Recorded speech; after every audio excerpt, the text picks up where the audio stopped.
বন্ধু পাহৰি নাযাবা দে। বৰ্তমান ৰাজীৱ ককাইদেউটো আমাৰ মাজত নাই। ৰাজীৱ ককাইদেৱে আমাক এই যোৱা আজি কেইবাটাও দিন হ'ল আৰু এতিয়া বৰ্তমান সমগ্ৰ অসমত ৰাজীৱ ককাইদেউৰ নিচিনা গান গোৱা এজন গীত গোৱা ব্যক্তি এতিয়া বৰ্তমান ছ'চিয়েল মিডিয়াত ভাইৰেল হৈ আছে। নাম হৈছে তেওঁ মজুন মৰাণ আৰু তেওঁৰ গান শুনিলে আপোনালোকে ৰাজীৱ ককাইদেউৰ মুখেৰে গাই থকা নিচিনাই আপোনালোকে শুনা পাব। সঁচাকৈ কি সুন্দৰ কণ্ঠ তেওঁ। আৰু এই মজুন মৰাণক আজি আপোনালোকৰ মাজত চিনাকি কৰাই দিব বিচাৰিছোঁ, কাৰণ এনেকুৱা প্ৰতিভাৰ আপোনালোকেতো এতিয়া গম পাইছেই। ৰাজীৱ শদিয়া ককাইদেউক যি ধৰণে আচলতে প্ৰচাৰ কৰিব লাগিছিলে সংবাদ মাধ্যমবিলাকে বা বিভিন্ন ধৰণৰ ব্যক্তিসকলে, কিন্তু তেওঁ সময় থাকোঁতে আচলতে তেওঁক চিনাকি কৰাই দিয়া নহ'ল আমাৰ অসমবাসী ৰাইজৰ আগত। কিন্তু সেই ভুল যাতে বাৰে বাৰে নহয়, এতিয়া যিজন গায়কৰ কথা আপোনালোকক কৈছোঁ মজুন মৰাণ, তেওঁ গীত শুনক আপোনালোকে আৰু তেওঁক যিমান পাৰে আপোনালোকে ভিডিঅ'টো শ্বেয়াৰ কৰক, তেওঁক প্ৰচাৰ কৰক। কোনো যাতে পিছ পৰি থাকিব নালাগে, কাৰণ তেওঁলোক দুখীয়া হোৱাৰ বাবেই, দৰিদ্ৰ হোৱাৰ বাবে আচলতে তেওঁলোকে তেওঁলোকৰ প্ৰতিভাবিলাক হেৰুৱাই পেলাইছে বৰ্তমান সময়ত। আৰু যিবিলাক আমি আচলতে অযথা কিছুমান গীত আমি শুনি আমি এণ্টাৰটেইনমেণ্ট নিজকে নিজে আমি শুনি আমি আচলতে ভাল পাইছোঁ এতিয়া বৰ্তমান সময়ত, কিন্তু যিবিলাক ভাল ভাল গায়ক তেওঁলোক সমাজৰ পৰা বঞ্চিত হৈ গৈছে, কাৰণ পইচা পাতিৰ অভাৱত দুখীয়া হোৱাৰ বাবে।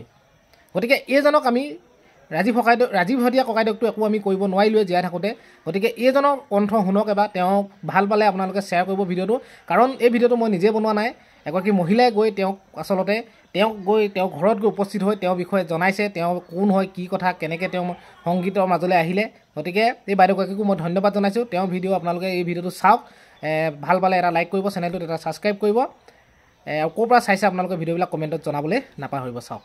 ৰাজীৱ শদিয়া ককাইদেউৰ হাজাৰ হাজাৰ মানুহৰ শুভাকাংক্ষীৰ ভিতৰত বিশেষ এজন ব্যক্তি, যিহেতু আমাৰ জকাইছোঁ শিল্পী দিৱস উদযাপন কৰোঁতে বিশেষ এটা গান গাই বহুত ভাইৰেল হৈ গৈছে, আৰু আমি তেখেতৰ লগত দুআষাৰ পাতিবৰ কাৰণে আজি আহিছোঁ, আৰু তেখেতৰ ঘৰৰ অৱস্থা সকলোবিলাক আমি দেখাবৰ কাৰণে আহিছোঁ। কিমান দিনৰ পৰা গানৰ প্ৰচেষ্টা চলাই থকা হৈছে? গানৰ মোৰ ক্লাছ 6-7 এনেকুৱাৰ পৰা মই গানৰ চৰ্চা কৰি। এই আপুনি যে ৰাজীৱ শদিয়াৰ ককাইদেউৰ গান এটা গাইছিলে, কিমান ভাল পালে এজন গায়কক, তেওঁ ইমান ধুনীয়াকৈ তেওঁৰ সুন্দৰ কণ্ঠৰ সৈতে আপুনি ইমান শুভাকাংক্ষী হিচাপে আমি সকলোৱে চিনি পাইছোঁ। এতিয়া কেনেকুৱা ধৰণৰ কি কি গান জানে? তেখেতৰ গানবোৰ সঁচাকৈ ভাল লগা, আৰু বহুত জানো মই, কিন্তু ইমান জানো বুলি ক'ব পৰা নাই এই মুহূৰ্তত। তেখেতৰ গান বহুত কেইটাই মই গাওঁ, খুব ভাল লাগে। আগৰ পৰা শুনিয়ে থাকে আপুনি? হয়, আগৰ পৰা শুনো মই তেখেতৰ গানবোৰ। এটা গুণগুণাই দিব। অকণমান গুণগুণাই দিছোঁ বাৰু। তেজত উঠিছে পীৰ পীৰণী, ৰক্ত স্নানৰ মন, জাতিৰ পিঠিত মৰণ সংকট অন্ধ জনগণ। তেজত উঠিছে পীৰ পীৰণী, ৰক্ত স্নানৰ মন, জাতিৰ পিঠিত মৰণ সংকট অন্ধ জন। ইমান ধুনীয়া আপোনাৰ প্ৰতিভা, ৰাইজৰ আগত কিয় দাঙি ধৰা নাই?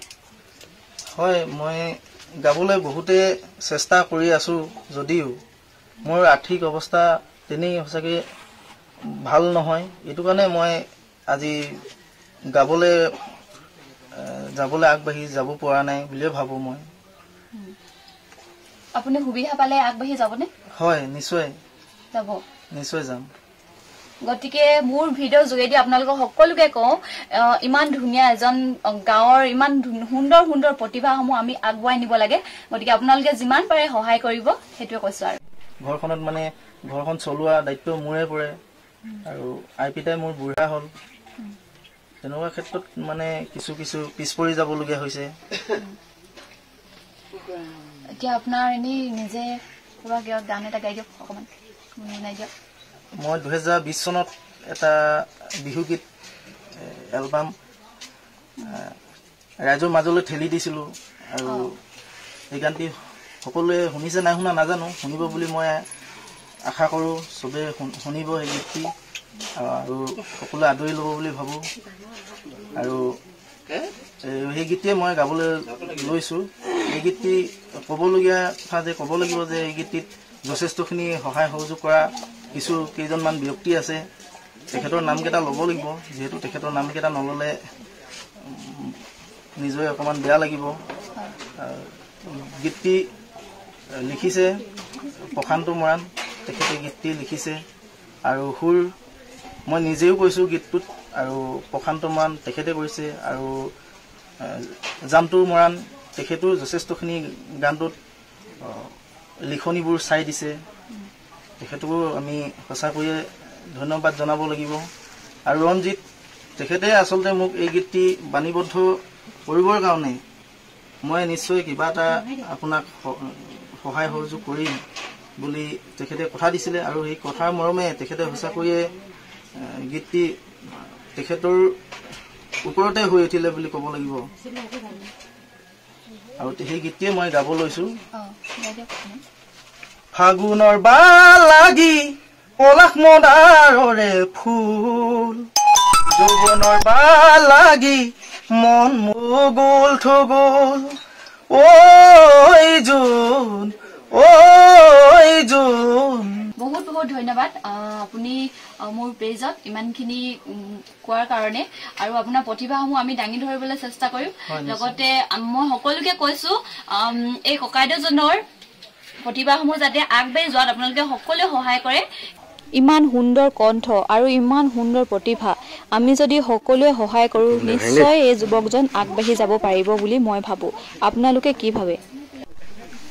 বৰ ঘৰত সোমালে বিদেশী বঙালী, ৰজা বহতীয়া হ'ল, অধিকাৰ স্বাভিমান ভাষা মোৰ অভিমান, বনিয়াৰ হাতলে গ'ল। বৰ ঘৰত সোমালে বিদেশী বঙালী, ৰজা বহতীয়া হ'ল, অধিকাৰ স্বাভিমান ভাষা মোৰ অভিমান, বনিয়াৰ হাতলে গ'ল। জাতি এলেহুৱা ৰজা মোৰ বহুৱা, নেতা মোৰ আবেগৰ দালাল, আইক বেছি খালে বহু কথা গালে, বিপদৰ সময়ত সকলো পলাল, বিপদৰ সময়ত সকলো পলাল। বৰ ঘৰত সোমালে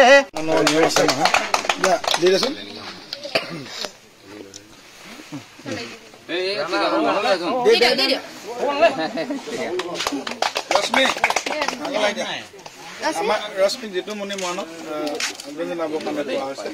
ৰশ্মি চেনেলটো চাবা নাই সকলোৱে? এতিয়া নতুনকে ৰশ্মি মৰাণ বুলি এটা চেনেল, ইউটিউব চেনেল, সকলোৱে ছাবস্ক্ৰাইব কৰিবা। মহিলা সমিতি আৰু যোগাযোগ যুৱ সংঘৰ দুয়োফালৰ পৰা মই আপোনাক ধন্যবাদ দিম।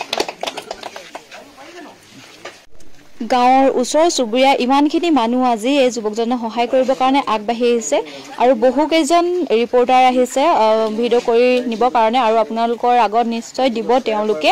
লগতে আপোনালোকে যিসকলে ভিডিঅ'টো চাইছে আপোনালোকেও সহায় হাত আগবঢ়াব বুলি মই ভাবোঁ।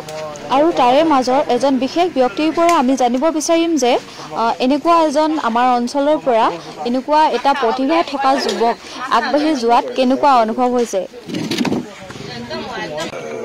হয়, এইখিনি সন্দৰ্ভত বিশেষকৈ প্ৰথমে আমি ধন্যবাদ জনাইছোঁ সুমনজিৎ মৰাণক, কাকপথাৰ তেখেতক আমি আমন্ত্ৰণ জনাইছিলোঁ। আচলতে জকাইছোঁ যুৱ সংঘত শিল্পী দিৱস হৈছিলে, আৰু এতিয়া কথাটো হ'ল কি যে আমাৰ মৰ্জুন মৰাণ জকাইছোঁ গাঁৱত, আৰু তেখেতে খুব সুন্দৰভাৱে আচলতে গান গায়, খুব ধুনীয়া এটা কণ্ঠ। বিশেষকৈ তেখেতে মানে ৰাজীৱ শদিয়াৰ, এতিয়া প্ৰয়াত ৰাজীৱ শদিয়াৰ গান গাই তেখেতে ভাল পায়। আগতো তেখেতৰ লগত হয়তো দুই এখন মঞ্চত তেখেতে গান গাইছে, আৰু ঠিক তেনেকৈ মানে এতিয়া যেতিয়া আমাৰ সুমনজিৎ মৰাণে গানটো ভাইৰেল কৰিবৰ কাৰণে ফেচবুকত দিলে, এতিয়া ভাইৰেল হৈছে গানটো, আৰু ভাইৰেল হোৱাৰ পাছতে আপোনালোকো উপস্থিত হ'লেহি, আপোনালোককো ধন্যবাদ জনাইছোঁ। সমগ্ৰ অসমবাসীকো ধন্যবাদ আমি জ্ঞাপন কৰিছোঁ। আৰু আমাৰ যিজন আচলতে মৰ্জুন মৰাণ, সেই মৰ্জুন একদম এজন দুখীয়া দৰিদ্ৰ ঘৰৰ সন্তান, গতিকে তেখেতক আগুৱাই লৈ যোৱাৰ ক্ষেত্ৰত সমগ্ৰ অসমবাসী ৰাইজৰ সহায় সহযোগিতাখিনি আমি কামনা কৰিম। ধন্যবাদ।